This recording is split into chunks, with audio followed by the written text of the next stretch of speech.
അല്ല, അങ്ങയുടെ കമ്മിറ്റ്മെന്റ് മുഖ്യമന്ത്രിയോടാണോ പാർട്ടിയോടാണോ? എൻ്റെ കമ്മിറ്റ്മെന്റ് മുഖ്യമന്ത്രി അങ്ങനെയാണ്. മുഖ്യമന്ത്രി അദ്ദേഹം വീട്ടിൽ നിന്ന് വന്നായതല്ലോ, ഈ പാർട്ടിയല്ലേ ആക്കിയത്. അപ്പോൾ ആരോടാ കമ്മിറ്റ്മെന്റ് ഉണ്ടാവുക? എനിക്ക് മുഖ്യമന്ത്രിയോടും കമ്മിറ്റ്മെന്റ് ഉണ്ട്, പാർട്ടിയോടും കമ്മിറ്റ്മെന്റ് ഉണ്ട്. അദ്ദേഹം ഈ പാർട്ടിയുടെ പ്രതിനിധിയായിട്ട് വന്നതല്ലേ. അപ്പോൾ പിന്നെ എന്താ അങ്ങനെ ഒരു ചോദ്യം?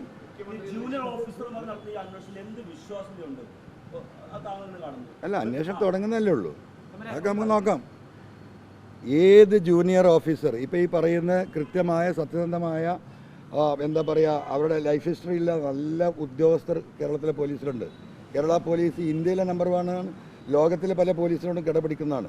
അത്തരത്തിലുള്ള ഉദ്യോഗസ്ഥന്മാരായിരിക്കണം ഈ കേസ് അന്വേഷിക്കേണ്ടത്. അല്ലെങ്കിൽ ഞാൻ കള്ളനായി പോകും. മനസ്സിലായില്ലേ?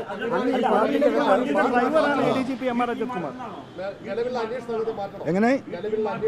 അല്ല, അങ്ങനെയൊന്നും ഞാൻ ഇപ്പൊ പറയില്ല. ഒക്കെ പറയേണ്ട സമയത്ത് നമുക്ക് നോക്കാം. അന്വേഷണം എങ്ങനെ പോകുന്നത് നോക്കാം നമുക്ക്. ആരോപണങ്ങൾ ഉന്നയിച്ചത് പാർട്ടിക്കകത്തെ അല്ലെങ്കിൽ ഏതെങ്കിലും കുറച്ച് ആളുകളുടെ പ്രേരണ കൊണ്ടാണ് എന്ന തരത്തിലുള്ള വ്യാഖ്യാനങ്ങളും വരുന്നുണ്ട്. അല്ല, നിങ്ങൾ എന്താ അറിയോ, നിങ്ങൾ ഈ കളവ് പറയുന്നവരെ മാത്രം അല്ല, ഞാൻ പറയട്ടെ, കണ്ട് ശീലിച്ചവരാണ്. അപ്പം ഞാൻ ഇപ്പോഴും സത്യസന്ധമായി പറയുന്നു, ഞാൻ ഈ വിഷയത്തിലേക്ക് ഇറങ്ങി പബ്ലിക് സ്റ്റേറ്റ്മെൻറ്റ് തുടങ്ങിയതിന് ശേഷം, എസ് പിയുമായിട്ടുള്ള ഡയറക്റ്റ് ആയിട്ടുള്ള ഇഷ്യൂസ് തുടങ്ങിയ ശേഷം നിരവധി തവണ പാർട്ടി ഓഫീസിൽ നിന്നും CM ഓഫീസിൽ നിന്നും എന്നെ ബന്ധപ്പെടാൻ ശ്രമിച്ചിട്ടുണ്ട്. ഞാൻ ഫോൺ അറ്റൻഡ് ചെയ്തിട്ടില്ല. ഞാൻ പലതവണ ഫോൺ ഓഫാക്കിയിട്ടുണ്ട്. നിങ്ങൾക്കറിയാം, നിങ്ങൾ തന്നെ പലരും എന്നെ വിളിച്ച് കിട്ടുന്നില്ല.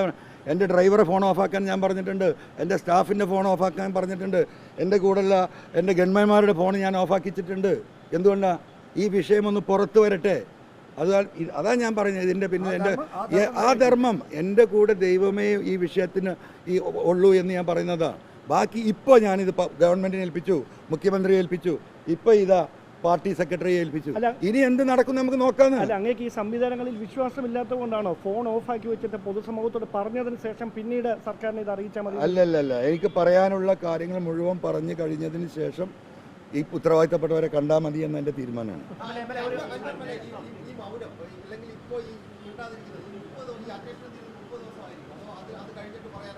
അല്ലല്ല, അതൊക്കെ നമുക്ക് നോക്കാം. അന്വേഷണമൊക്കെ എങ്ങോട്ടാണ് പോകുന്നത് നമുക്കറിയാലോ.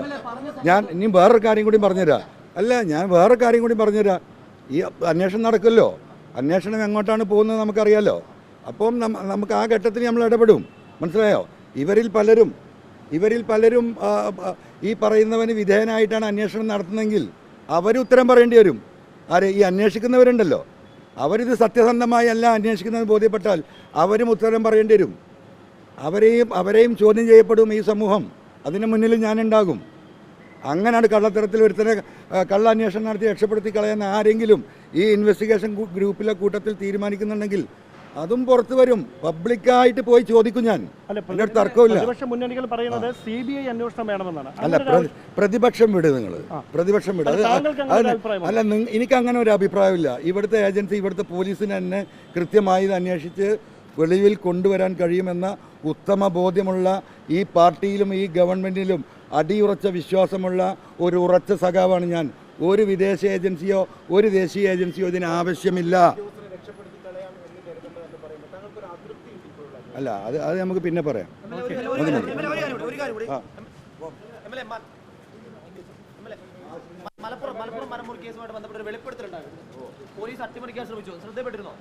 പോലീസ് അട്ടിമറിച്ചാൽ അത് മറിയൂല, അത് ഇങ്ങോട്ട് തന്നെ മറിയും. പോലീസ് ഒന്ന് അട്ടിമറിക്കട്ടെ, മരം മുറിച്ചത് മലപ്പുറത്ത് ഒന്ന് അട്ടിമറിക്കട്ടെ, നമുക്ക് കാണാം. അത് ഇങ്ങോട്ട് തന്നെ മറിയുന്നു.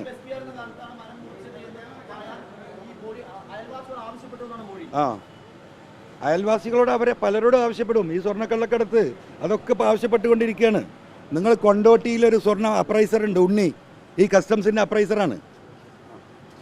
അവിടെയാണ് സ്വർണം ഒരുക്കുന്നത് പോലീസ് പിടിച്ചിട്ട്. ഉണ്ണി ഇന്നലെയും മിനിയാന്നുമായിട്ട് ആ കടയിൽ നിന്ന് സാധനങ്ങൾ കടത്താണ്. ആ വീഡിയോ ഉണ്ട്, അവൻ അയച്ചത് വീഡിയോ ഇവിടെ. കൊണ്ടോട്ടിയിലെ സാധനം ഷോപ്പ് എടുത്ത് കൊണ്ടോട്ടിയിൽ നിന്ന് വന്ന ആ വീഡിയോ എടുക്ക്. മനസ്സിലായോ?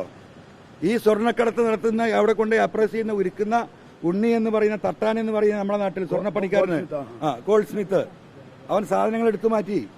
അതിൻ്റെ രാത്രി എടുത്ത വീഡിയോസ് ഉണ്ട് നമ്മുടെ കയ്യിൽ. അവനെ പിടിച്ചാലറിയും ഇതിൻ്റെ ഒന്നാം ഘട്ടം. അവിടെ തെളിവ് നശിപ്പിക്കുക. സ്വർണം കൊടുന്ന പലരുടെയും വീടുകളിൽ ഡാൻസ് ആപ്പിന്റെ ആളുകൾ സ്വകാര്യമായി ബന്ധപ്പെടുന്നുണ്ട് കഴിഞ്ഞ 2 ദിവസമായിട്ട്. ഇത് അന്വേഷണം അട്ടിമറിക്കാനുള്ള ശ്രമം ആരംഭിച്ചു കഴിഞ്ഞു. സുജിത് ദാസ് എന്തിനാ 3 ദിവസം ലീവിന് പോയത്? ഈ വിഷയം ഉണ്ടായപ്പോൾ സുജിത് ദാസ് പോയില്ലേ IPS ലീവിന്? എന്തിനാ പോയത്? അന്നേ പറഞ്ഞല്ലോ ഞാൻ. അല്ല, ഇത് ഇന്നലെ കിട്ടിയ വിവരമാണ്. മുഖ്യമന്ത്രി കഴിഞ്ഞതിന് ശേഷം കിട്ടിയ വിവരങ്ങളാണ്. അജിത് കുമാറിന്റെ ഭാര്യ സഹോദരന്മാർക്ക് സ്വർണ്ണ ബിസിനസ് ആണോ ആ മേഖലയോട് ബന്ധപ്പെട്ടാണ് പ്രവർത്തിക്കുന്നത്? എന്താ നിങ്ങൾക്കൊക്കെ എന്താ പണി? ഒന്ന് പോയി അന്വേഷിക്കണം. തൃശ്ശൂർ പോയി അന്വേഷിക്കണം. അല്ല, അതുകൊണ്ടാണ് ഇങ്ങനെ കണക്ഷൻ വരുന്നത്.